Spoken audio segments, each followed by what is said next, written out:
Very simple, very traditional, probably the most traditional fermented food I know. This is just old-fashioned sauerkraut in a crock.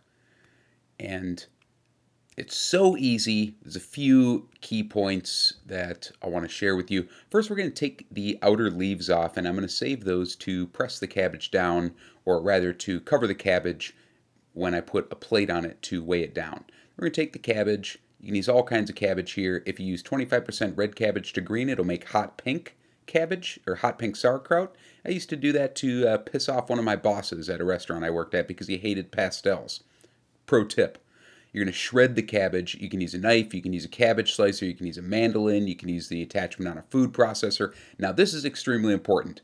So, we're going to weigh the cabbage, and we want to add exactly 2% of the cabbage's weight in salt. So, I see I have 1,226 grams. I'm going to multiply that by 0.02. That gives me 24 grams of salt. Now, I'm going to weigh out 24 grams of salt exactly. This makes it so it doesn't matter what kind of salt you have. This is the most exact way to do it. Just mix the cabbage with the salt, mix that all up. Then we're going to put it into the crock.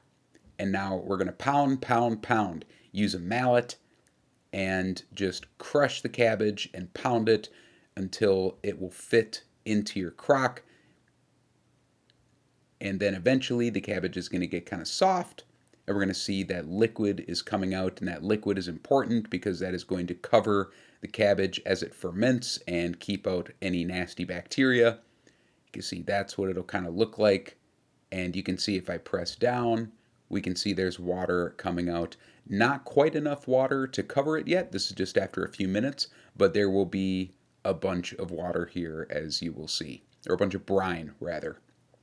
Now we're going to take those reserved cabbage leaves and put them on top. I'm going to put a little plate on there, and then you could use a fermentation weight or just a stone. And then we're going to label and date our sauerkraut so we know when we put it up. Snip that off. Chefs like clean edges while we use the scissors with tape. And then after a few hours here, you will see that there is plenty of water coming out and the cabbage is totally covered. You can see that water there. It's kind of tricky to see. And we can see it's already starting to bubble too.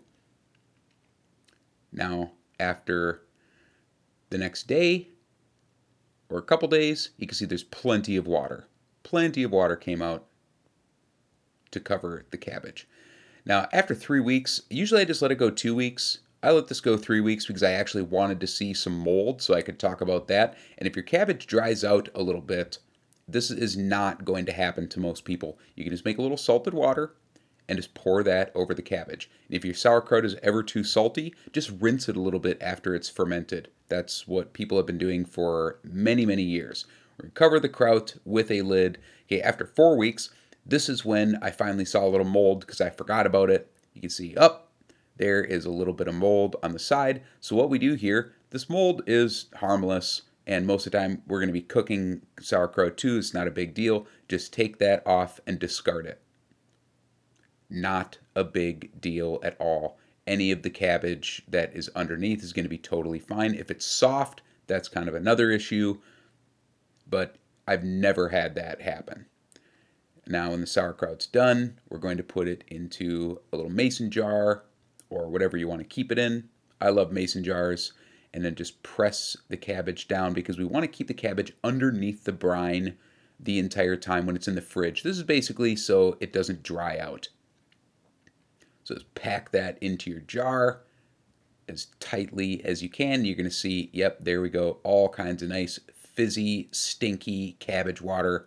Plenty of cabbage water to cover that cabbage. We can just add a little bit of water too if it's not enough to cover it. That's it. Keep your sauerkraut in the fridge. Super easy. Anybody can make it. Tons of ways to be creative. Just a classic homemade sauerkraut recipe. Full recipe is at the link at the top of the video description on my website. Thanks for watching.